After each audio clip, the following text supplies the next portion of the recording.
Welcome, it's indisputable, good to be with you. We have a lot of show today, breaking down news of the day. We got Adrienne Lawrence, attorney at law, author and TYT contributor. Also in the bullpen, I got Pedro Gonzalez, associate editor at Chronicles, a magazine of American culture. We're gonna talk about the Rittenhouse trial and criminal justice overall. Top story for today, once again, the defense attorney for one of the killers who killed Ahmaud Arbery has said something else quite racist.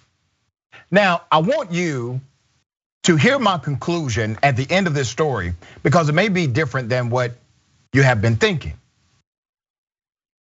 As you recall, this defense attorney, Kevin Goff, he stood up and said he did not want black preachers to come inside of that courtroom anymore. I'm paraphrasing, but that's what he said.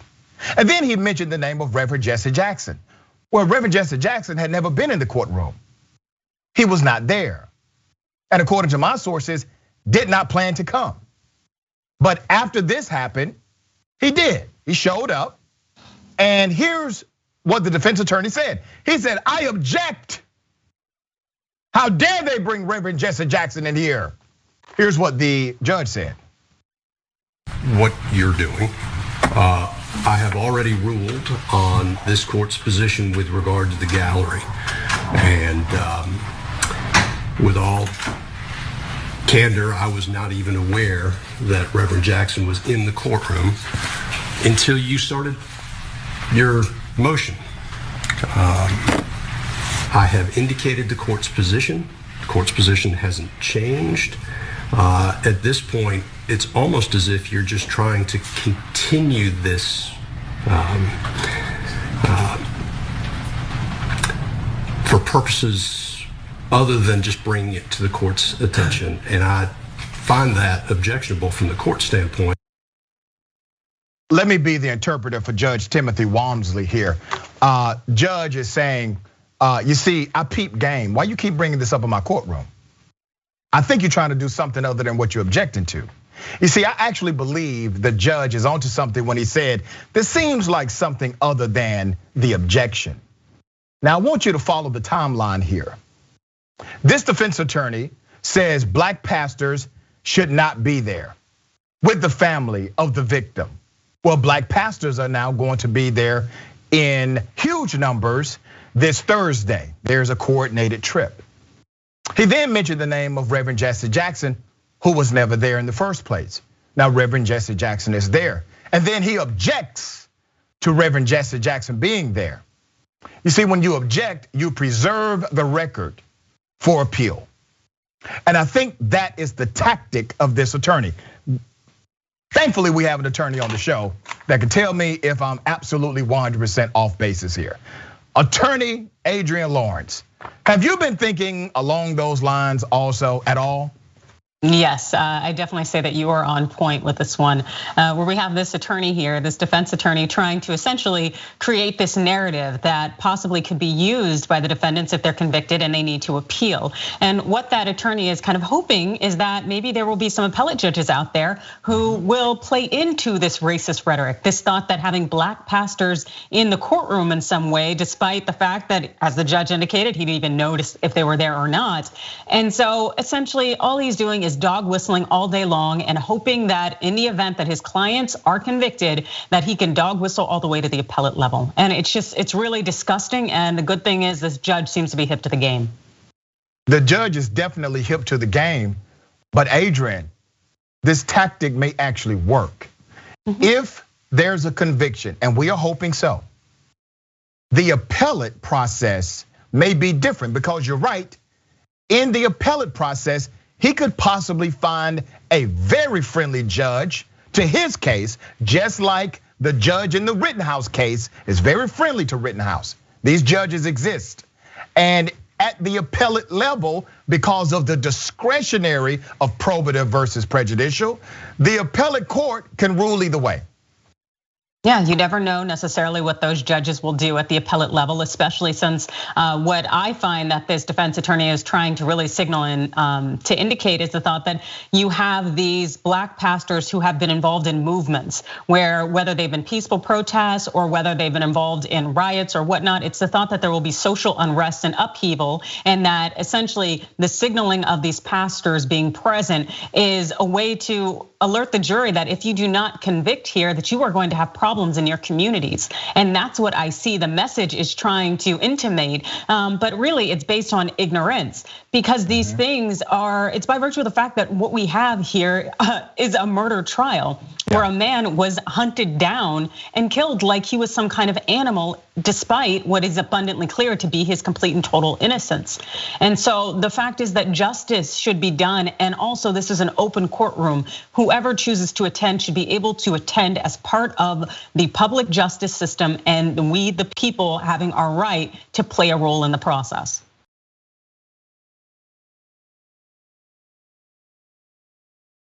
Let me shift gears to General Michael Flynn.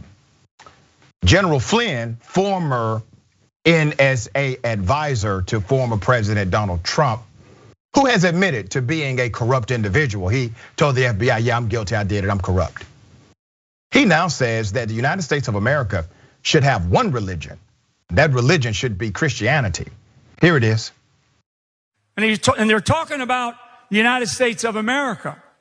Talking about the United States of America, because when Matthew mentioned it in the Bible, he wasn't talking about the physical ground that he was on. He was talking about something in the distance. So if we are going to have one nation under God, which we must, we have to have one religion, one nation under God and one religion under God, right? All of us together, working together.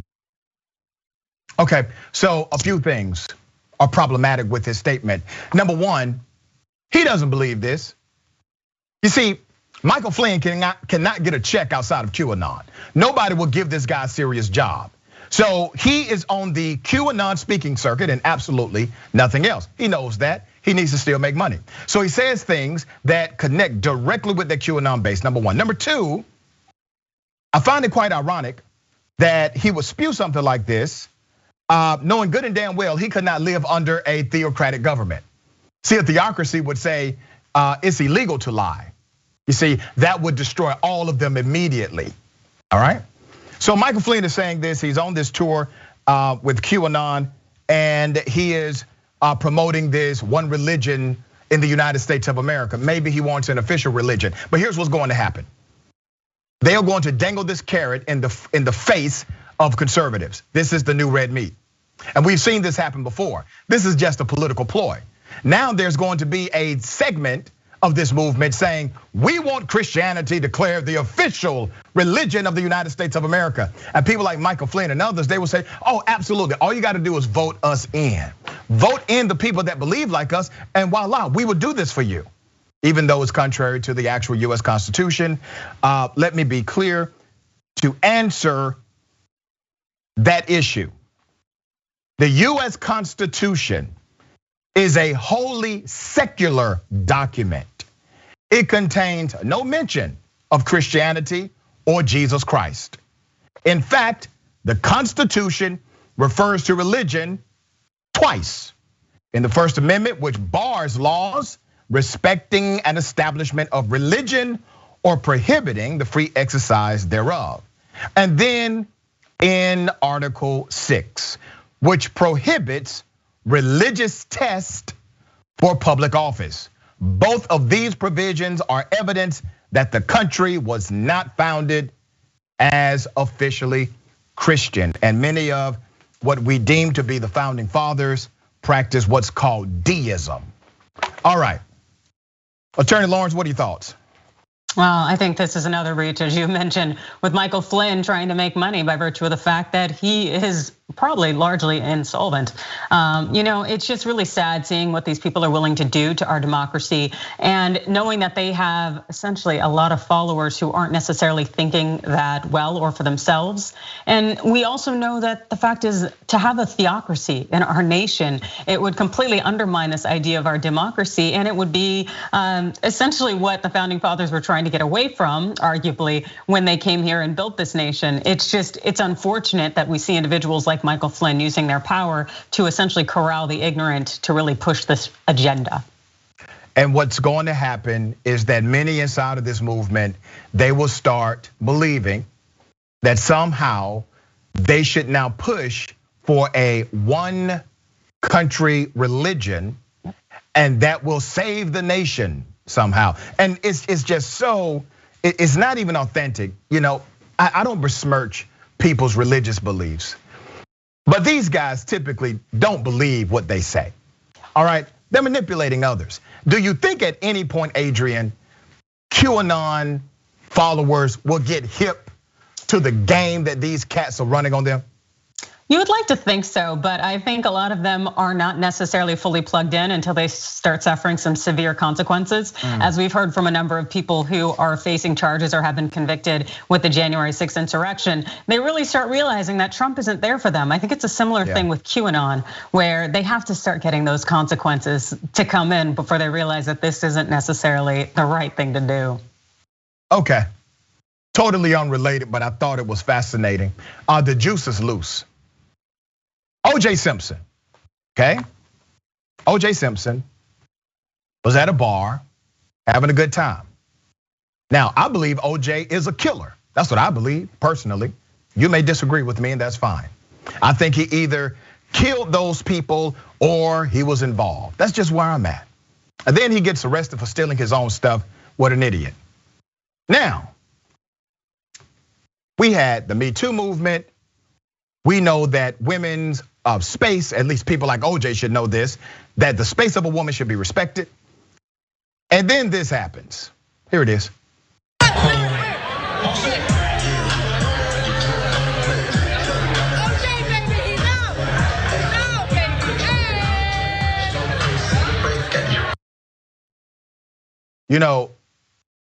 If I was a white woman next to OJ Simpson, I would have had that same look of complete horror on my face if he leaned in on me.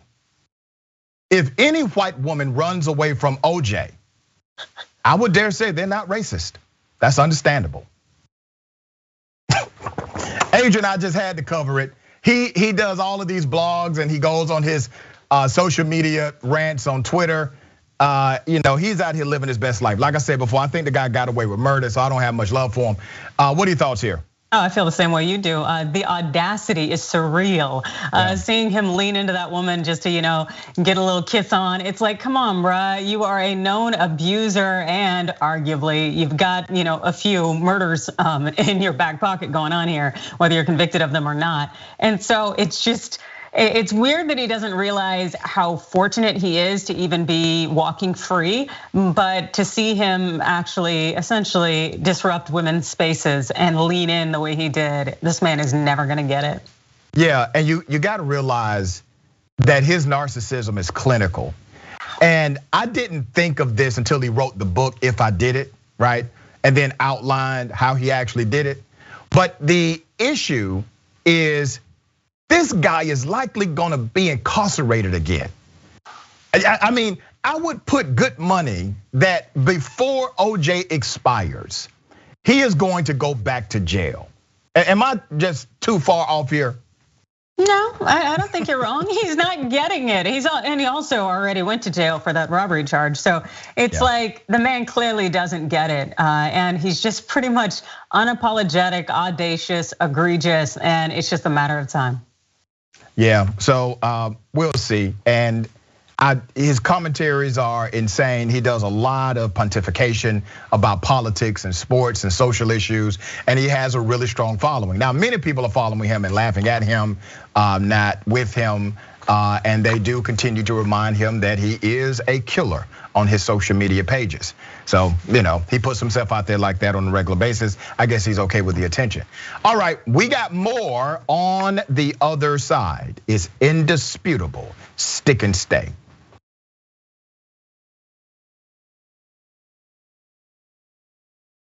Welcome back. Okay, don't forget, Indisputable is available on podcast, okay? You can go right now to Apple Podcasts, Spotify, Google Podcasts, wherever you listen to podcasts, search for Indisputable with Dr. Rashad Ritchie, click follow and rate us with 5 stars. As I've said before, some lame gave me 1, okay? So we need to show up in abundance here. If you like the program, and give us 5 stars, all right? Don't forget, big announcement, TYT is looking for you. If you can write, produce, host, and edit short form editorial videos on breaking news with a progressive point of view, Rebel HQ, we're looking for content creators. We'd love for you to join the team. If you want to apply, go right now to tyt.com/careers, tyt.com/careers. All right, let's get to the comments. Bonnie Allen says, oh, you mean like the Taliban? To have the religious, that's right. That's exactly what Michael Flynn means. Okay. Mickey C. the Silverhead Dragon says, Flynn furthering the fact that Republicans don't follow the Constitution, right? Just like they're evangelical Christians, they use the Bible and the Constitution to condone their hateful, violent beliefs and ignore the parts that condemn their actions. Yep. And I've always wondered, those who are so, let's make the Bible and the government the same, why have they never produced legislation to make lying illegal or to make adultery or fornication against the law? If you're gonna do it, lawmaker, do it all the way here. Don't pick and choose. Smurfy says, he was a 3 or 4-star general. That is frightening. That's a frightening thought. Someone like him was so far up in our military. Yeah, he's not the only one. Forbesilla, can we have this judge be the judge in the Rittenhouse trial? He seems a lot more competent. He really does. I mean, the contrast, Adrienne, you're an attorney, you've been in front of many judges. The contrast is really night and day here, right? Oh, it's stark contrast. It's wild right now. But the good thing is a lot of America's watching, so they can see essentially the range of our judiciary. That's right, that's right. Nana Nikki says, Flynn took an oath to uphold the Constitution of the United States. I don't know if he's still considered retired and drawing a pension, but he should definitely be stripped of all military recognition. You would think that once he said that he was guilty of corruption, that the military was, all right, we got to get those things back. So I hope. I think this is Directive 4. Defense is basically saying, I can't find any good standing people to publicly sit in solidarity with my clients because they suck. Yeah. Coach RJ, this is how schools failed us. Do we know why those whites fled to America when they did? LOL, to get away from religion. I know it's really a simple lesson. They were leaving the guys that Michael Flynn is. That's what was happening. All right, Ricardo Chucky.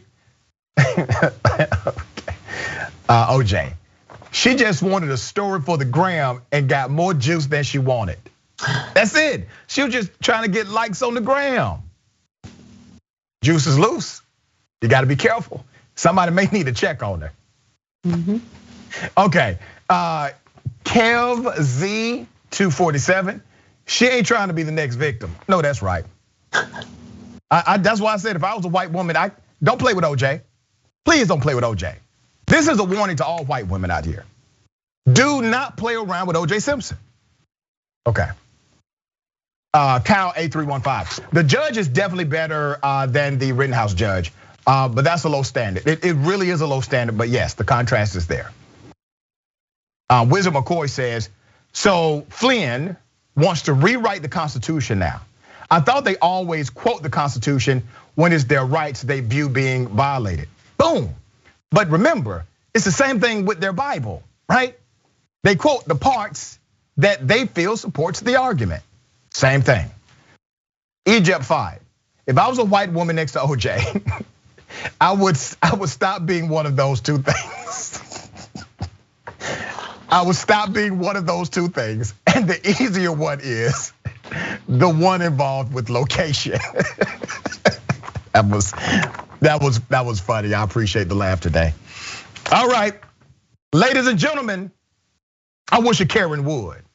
You want to call the police on them for having a barbecue on a Sunday? You're still free. Back off! I'm going to tell them there's an African-American man threatening my life. Call cops! Somebody call cops on this. Call cops! Call them! Get out of my face. Call cops! 911 now! Victor, get my wallet! What? Call cops, bitch! Call cops! Call them! 911! For what? 485! Call cops! Are you okay? Call cops! Stupid slutty! Call the cops! Call the cops! Call the cops! Yeah, you call the cops. Oh, why aren't you calling? Victor, give me my phone! Bitch, give me my phone! Cops! I'm calling the cops on this. He's recording me. Yeah, he I tried like to hit me. report domestic violence. He literally tried to hit me. He literally me and hit me for no reason. I have no idea who he is. Maloney. I thought he was freaking out as his boyfriend. I was just walking to my car, and then he came up to him and he spit on me, and then he pushed me and hit me in my shoulder, and he just called me. Here's him saying the N-word to her the entire time. Hit her. Yeah. Yeah, I wanted to see what was gonna happen when that fella jumped that fence. But we don't have that video. Maybe we'll get it. I'm requesting it. Okay, this particular male, Karen, was screaming the N-word, was singing the N-word. I have never seen that before, by the way. I've never seen somebody literally hold a tune while just saying the N-word over and over again. But this is a first for me. We've identified him. Let's put his picture up. He obviously likes to perform. He wants to be famous. We will oblige. He has been identified as San Diego resident Nathaniel Maloney. He would eventually be handcuffed by police.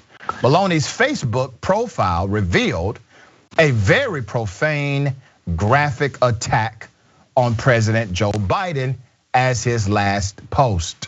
I will give you one guess as to who he supports for president. All right, Adrienne, what are your thoughts here?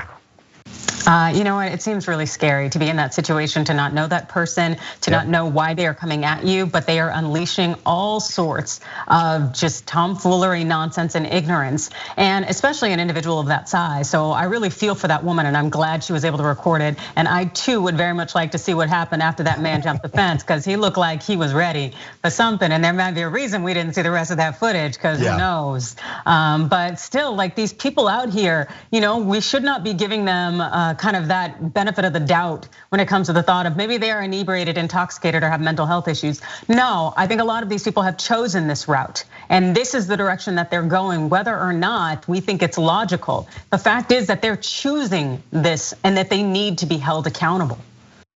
It is interesting, Adrienne, what we are finding as of late.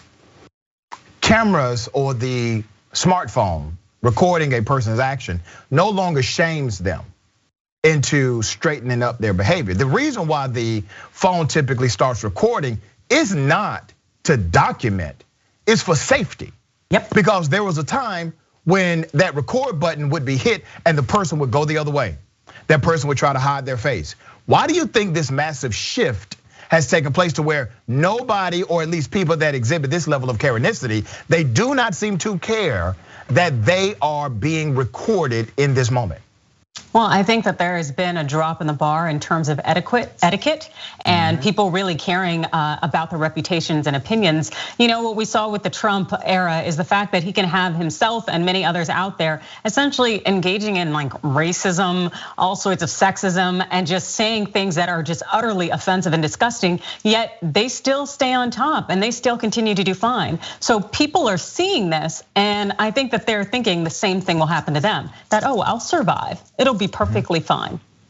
And maybe they become a hero, because remember, we saw this was before some of these exhibitions started, we saw people who clearly were, who clearly killed unarmed black people, right?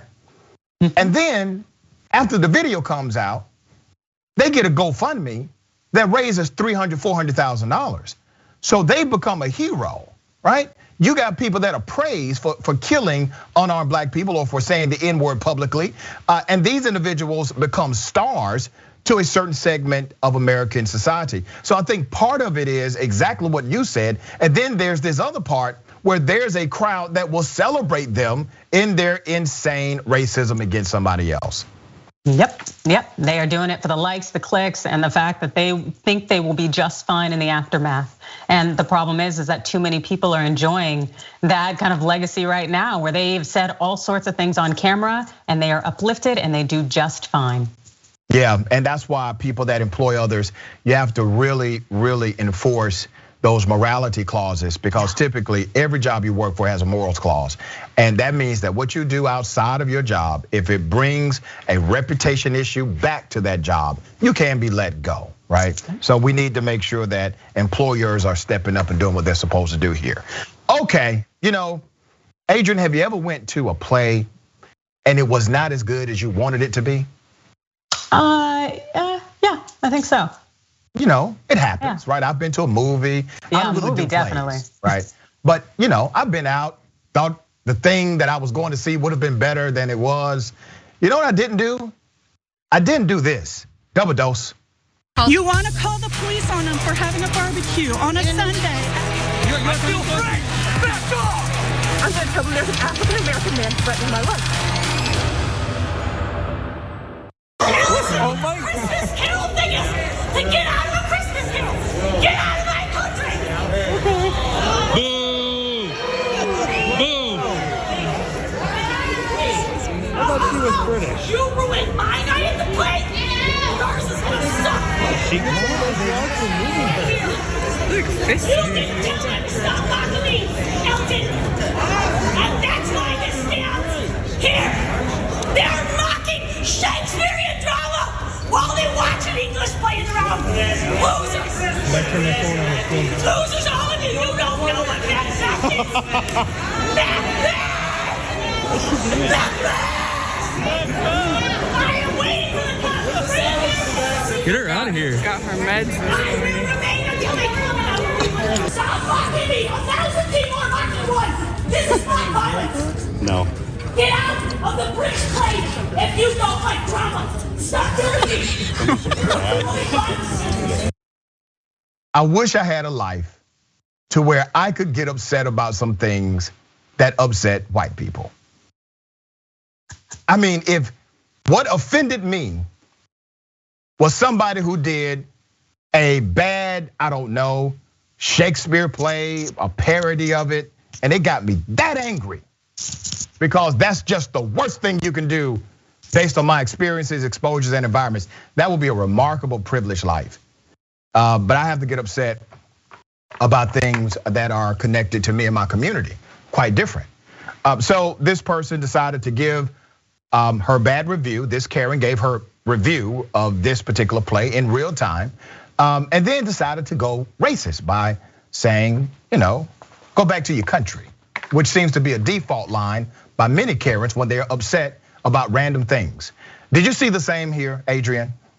Oh yeah, that individual, I do not necessarily know what her issue was, but by virtue of the fact that that was her response, that tells us that she has a lot of audacity, and I do hope she was arrested for her behavior and the disturbance, because it is very disturbing for people around you. If you are holding this racist sentiment, this ethnocentrism and this xenophobia, at least take it outside, but you need not interrupt other people's enjoyment of entertainment. It may not entertain you, but go find something that does, like a Klan rally.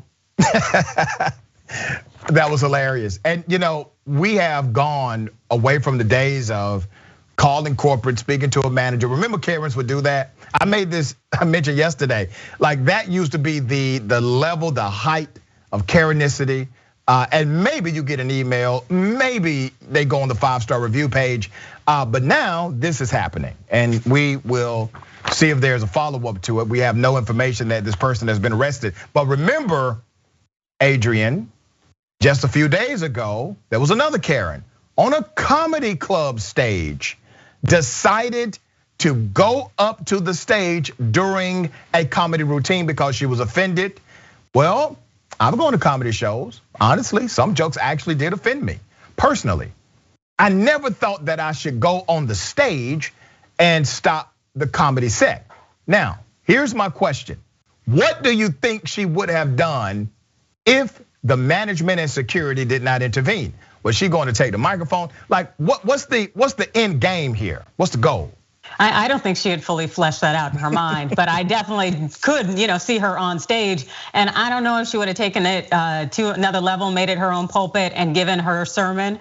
But she has some serious issues because you can always leave. You can always not patronize that institution, that establishment, that event. That is how you should show your disgust or your, lack of appreciation for whatever content they're putting out. You shouldn't necessarily get up, interrupt it, scream, and essentially embarrass yourself and your family name. Yeah, very well said. All right, we got more on the other side. It's indisputable. Stick and stay.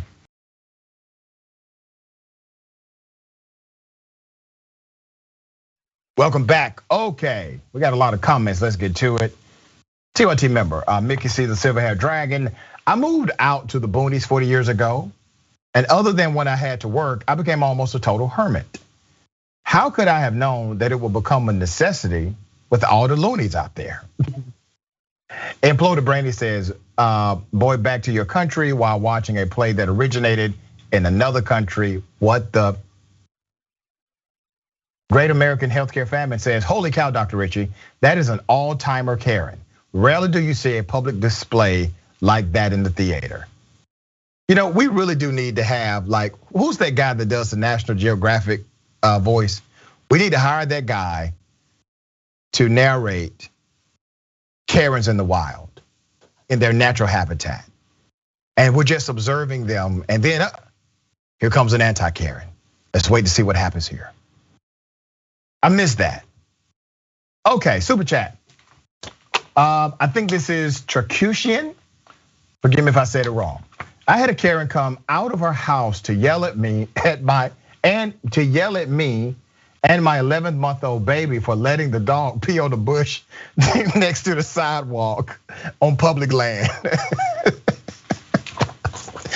I could just picture that happening. I know that happened to you. I'm sorry that happened to you. Poor thing. I hope the baby's okay. Bernie the Kiwi Dragon. Don't let her know Shakespeare has been translated into Klingon. All right, Dark Angel 3. My bro came up with a good one this morning. Come on, everyone, sing along to the Chill Pet theme song. Karen, I like that. Nice. Last call says, need the rest of the video. We do. Big Wiggy says he was river dancing while saying the N-word. That's what it was. He was river dancing while saying the N-word. There's some things that just bring a lot of joy to people. And obviously him saying the N-word just really set his soul on fire. Cheryl Parker, wow. Shakespeare is rolling in his grave. Jax Drax, I'm sick of harassers and abusers crying, acting like they are the victim. Self-victimization is strong in the hateful bullies of the world. I concur. Let me take you to a very sad story. I felt so bad for this woman who literally was kicked out of a church because they thought she had marijuana when it was actually cilantro. It was seasoning. Here's part of the video. That's messed up, bro. That's y'all are people of God. Y'all's gonna do that. You have to do that. Y'all's gonna do that. Y'all are people of God, and y'all's gonna do that to me. You're gonna bring drugs in here. That's the cilantro. That's for the food. That's for the menudo. That's for this. Look, sir, I promise you, that's menudo. It's for this. Look, that is original or whatever. That's yelling. That's for this. That's not weed. That's for the menudo. Ask anybody in there. You need to stop. Sir, I promise you, that's for the menudo. You can smell it. That's the food. Smell it. I promise you. I'm not like that. I'm not like that. That's why I'm so mad. I'm not like that. Look, smell it, ma'am. It's for the food. I think we've already asked you to leave. Just go ahead and go. I mean, I'll leave, but just so you could confirm it. I'll leave, just so you could confirm it. It's for the food. Smell it, ma'am. It's for this. It's for this. Hey, it's for the menudo. Lady, can you just please smell it? No, I am calm. It's just they trying to say that it was something. Hey, listen to me. Listen to me. I'm right in the middle of the sermon. I'm the pastor, so you're disrupting the instruction. Chill. That made me want to cry. Chill. Is this your food you're trying to bring it in? They try to say that I brought marijuana, but it's for this. It's the original. Chill. You understand? I'm right in the middle of the sermon. Yeah, I understand. I know. So but what I'm asking you is to instead of a little showing bit of peace. me and telling me. Hold on. I just asked everybody to stop right in the middle of my sermon. So I'm asking you to just. I am. That was just wrong for them to do that. No. It's a policy that I set. It is. It's But a you could have policy. smelled it. Stop. What I'm asking you to do right now is to pause, and then you and I are going to discuss this afterwards. Okay? So just pause. All right?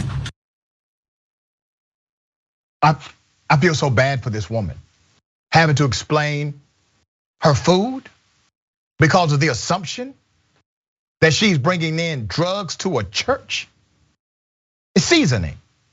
And then when they realize she's right and they are wrong, you still need to get out. You're being loud. Leave. We told you to leave already. We don't care that we're wrong. Go, leave. Then the pastor comes out. He's good at what he does, but he's the same guy. He's the same person as them. Who do you think trained them?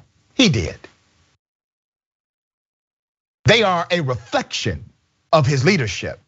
He's just better at it, making it seem like he's the calming voice of reason. He's the one who said, no, I have a policy. The hell are you talking about, preacher? You have a policy against cilantro?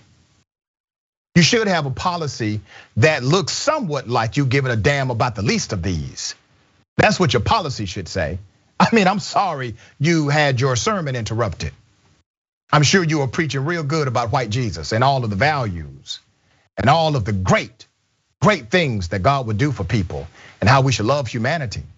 And then you come out and you do this to a child of God who has been criticized by members of your congregation. I'll be damned, preacher. And that's not it. Here's more video. I bring my daughter here all the time. Why would I do that? Pinches viejos, pinches güeros no saben.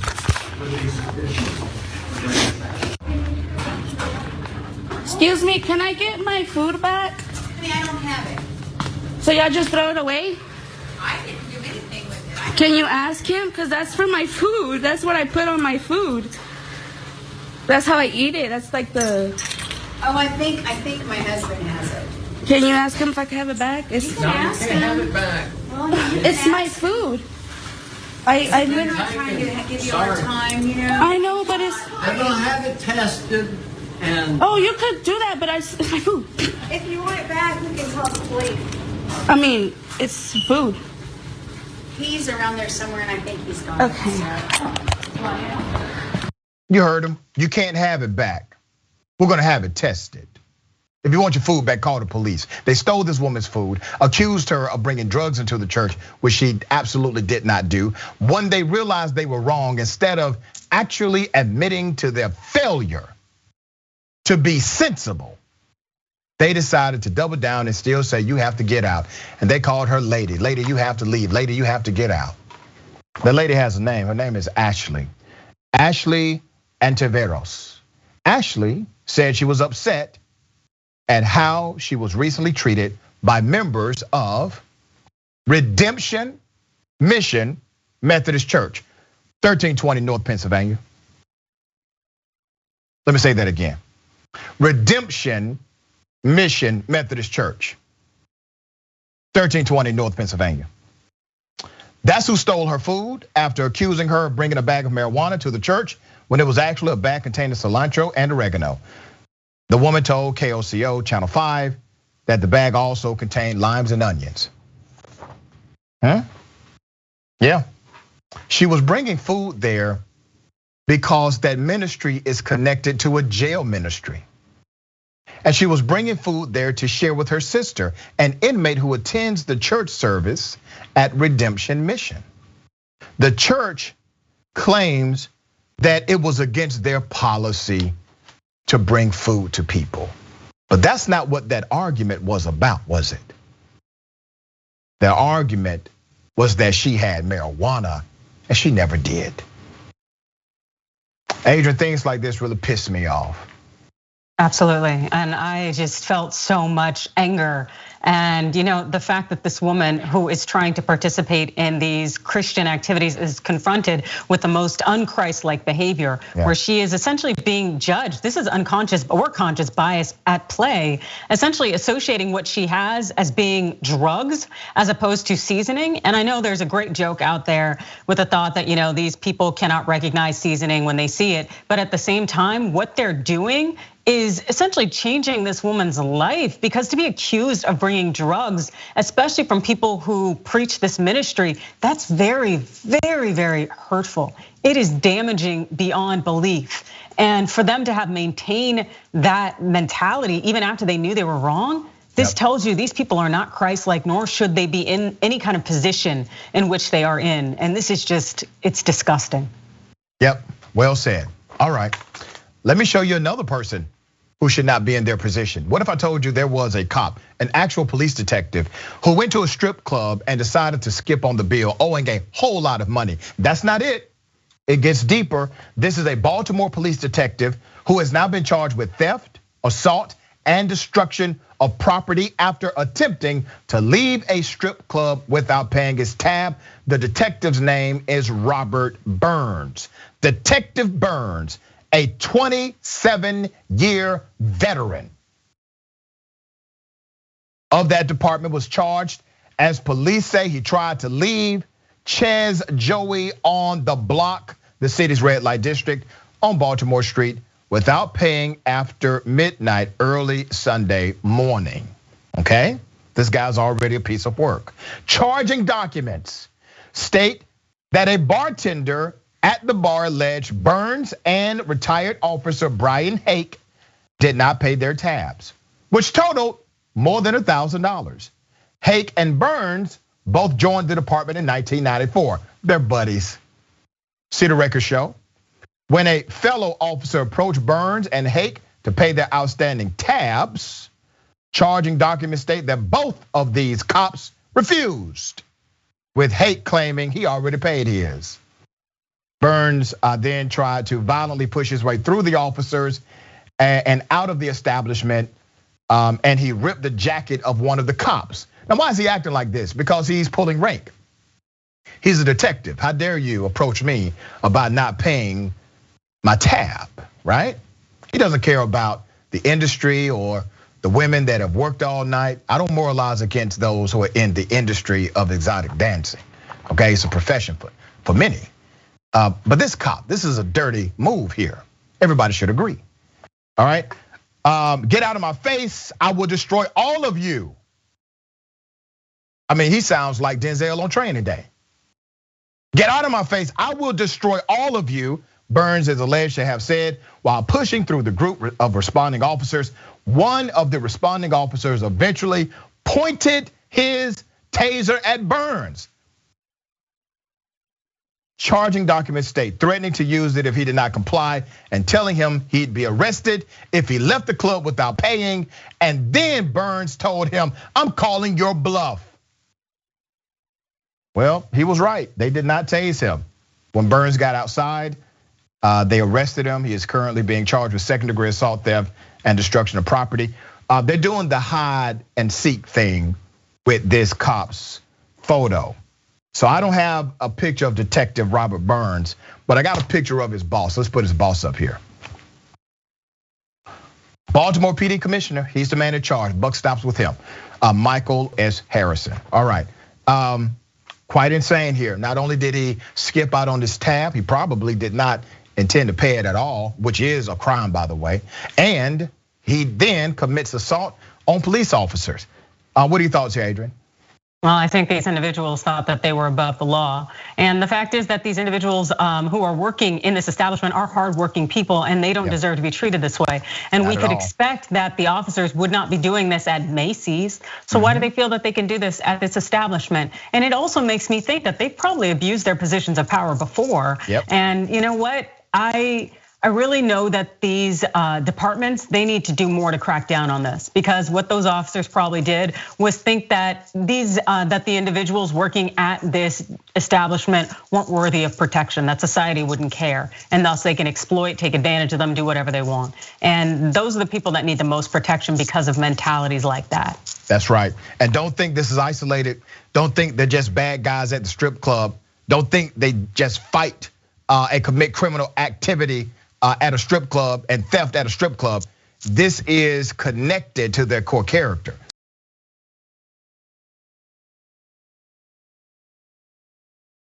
All right, I got a question. What in the red state hell? You can take a gun, shoot somebody in the face. It's not hard. Sometimes it might even be fun if they're a godless commie. Now, what they're trying to do is sneak the COVID vaccine in your salads. I hate math. Somebody say amen.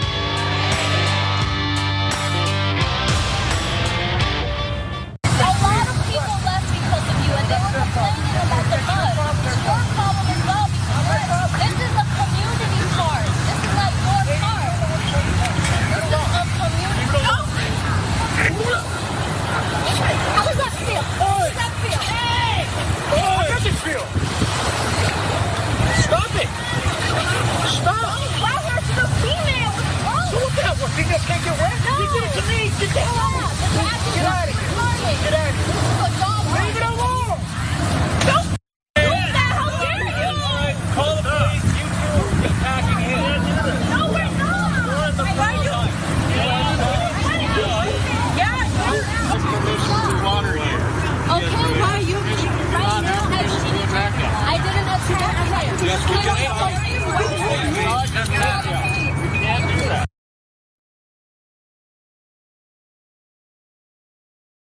White on white crime is getting out of control in this country. Adrienne, what are your thoughts here? I think these people have a problem. Like, what is going on? Why do you, it's a groundskeeper at the dog park? It's like, what level of low have you hit? You know, as much as I wanna say, do not blame this on mental health, do not blame this on alcohol or abusive substances, I just think that people don't know how to act coming out of this pandemic. I really am starting to think that people, they need more going on in their lives, because this is real something. This ain't gonna work. It's not gonna work. Yeah, they need to go back home. Thank you so much, Adrienne. Always a pleasure having you on Indisputable. Tell people how they can follow you. Well, you can follow me on Twitter at Adrienne Law, on Instagram at Adrienne Lawrence, and also you can check out my videos on Rebel HQ, where I'm dropping my legal knowledge on my segments Overruled. And should you want a great book on essentially how to make sure you stay on top in the workplace, check out Staying in the Game, the playbook for beating workplace sexual harassment. It is out in the TYT store as well as everywhere books are sold. Beautiful stuff. Thank you so much, sister. We appreciate you. Okay, let me read some of these amazing comments. We got a lot of them. I will get to as many as I can, okay? Electric Miscellaneous says, she didn't bring marijuana, she brought cilantro. They thought she wanted to use it to get baked, but instead she just wanted to use it to bake. I see what you did there. Nigga see the silver-haired dragon. I'm in the middle of my sermon, and you being wrongly accused isn't nearly as important as me talking. The only one disrupting the sermon is the ignorant who accused her of bringing drugs to the church. And you would think a Christian pastor would have some level of sympathy for somebody who has been wrongly accused. You know what I mean? Remember, the conversation is next. Take care of yourself, take care of each other, take care of the planet. Remember, the truth is always indisputable. Welcome to Indisputable. I'm your host, Dr. Rashad Richard. We got a lot happening today. But what do we do on this show? We tell the truth. You know why we tell the truth? Because the truth is simply indisputable. Rashad, great to be here. Congratulations on the new show. And I gotta let everybody know that Rashad and I go way back. Here's the pattern that we see in all of these Karen stories. They think they own stuff they do not own. Now, where does that come from? I don't know, maybe slavery. Maybe they think they should still own black people. This is what happens when Karens weaponize the police.